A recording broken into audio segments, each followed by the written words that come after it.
Oh my God, watch this video, then we'll talk. Honestly, I felt performative at things like when I was at church camp. I felt performative at things like worship Yeah.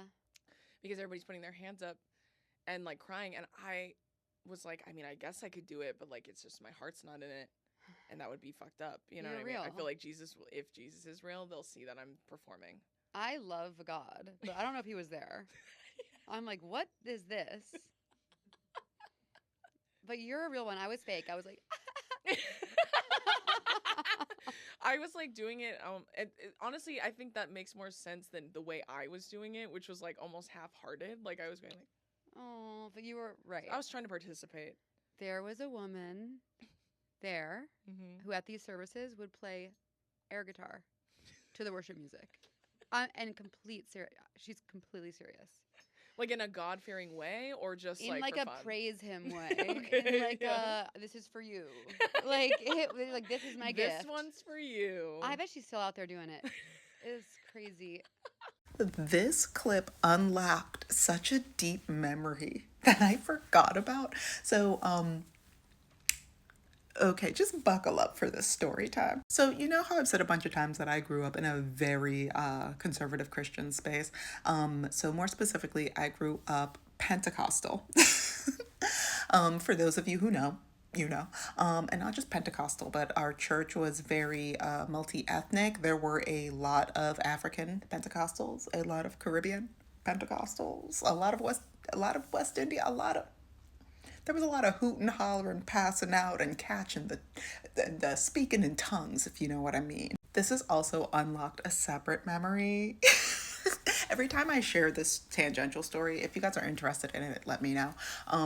Basically, every time that whenever Christmas would come around, there would be an audition for who would play Jesus that year, and Jesus would only be played by the hottest man in the church, and there would be auditions for that, and it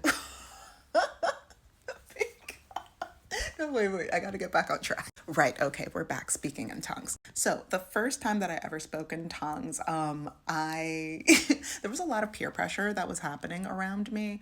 Didn't like I knew that, it was supposed to be a gift from the Lord, and like your own personal love language with the Lord and all this stuff. And for some reason, whenever somebody would speak in tongues during like an adult church service, it was always the Puerto Rican moms that were able to translate what they were saying, and everybody'd be like, yeah, that Puerto Rican lady, she knows what that man is bibbity bobbing about. So by the time I started speaking in tongues, the very first time that I spoke in tongues, to make a very long story short, basically I started scatting. I went full Ella Fitzgerald. It was an altar call. It was at the end of youth group. Everybody was like getting ready to go downstairs because some of the moms really throw down for dinner after a Friday night youth session. And I was like, all right, I guess it's time to go. But then people started laying hands on me, and I was like, wait a minute, but there's going to be no more mac and cheese. But then they were like, Shayna, it's okay. Just, it's your time. You're gonna, and I was like, scuba beep bop. Kid you not.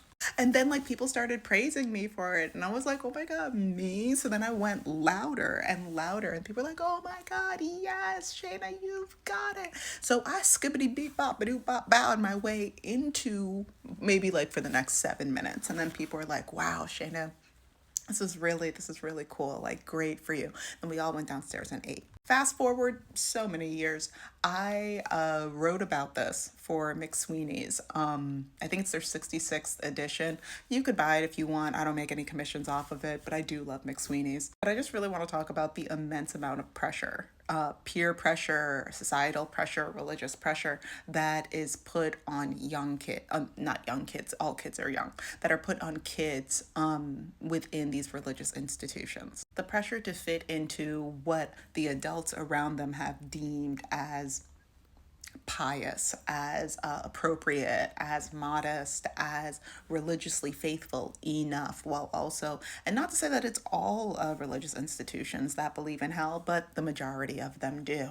So instilling a deep sense of religious trauma into these kids, while also demanding that they keep that, you could go through puberty, but only go through a certain amount of puberty, because we don't want your classmates to sin because all of a sudden your body is changing. And Lord knows that that pressure only gets bigger and more scary and more damaging for kids of color, especially if you're a black kid of color, if you're a black kid, especially a little black girl. Now, I would like to say that I am incredibly grateful, not necessarily for all of the madness that happened within that church. It also got destroyed because of a coup, hundreds of thousands of dollars missing. We still don't know where it is today, but we all have our suspicions. But I have three amazing friends that I made from that time, and we are all still so close.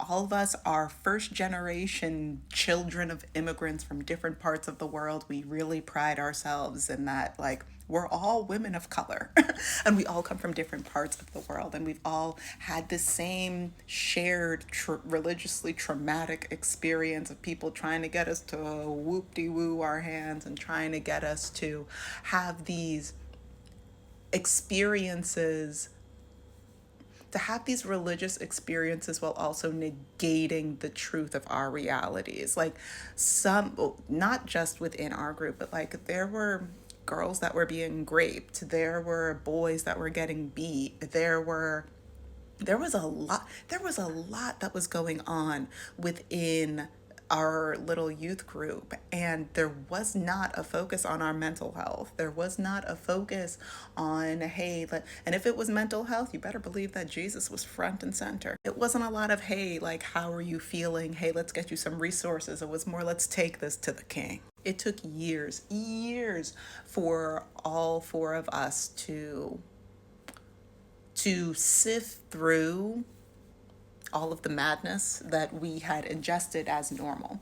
There's still a lot that we're like, oh, I guess this is just like how things are. And we've been friends for 24 years, which is wild.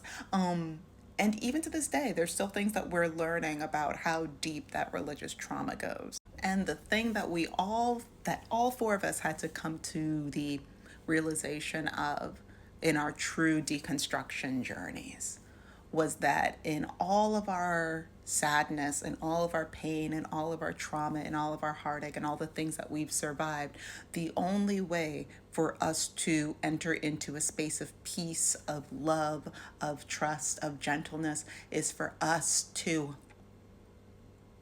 go to a man.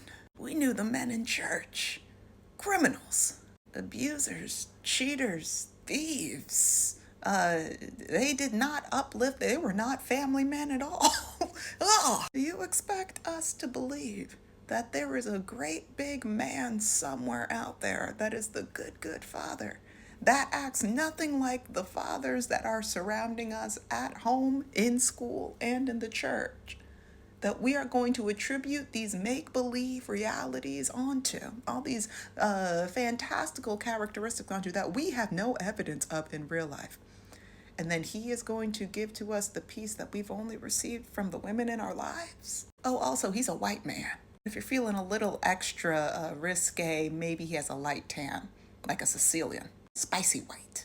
I'm just grateful that in all of the work that we have done, not that we've stayed like incredibly close the entire time. We all went to college, we all had lives, we all did things. Some entered into relationships, some didn't. Some went to Russia and had to escape kidnappers. You know, life is crazy.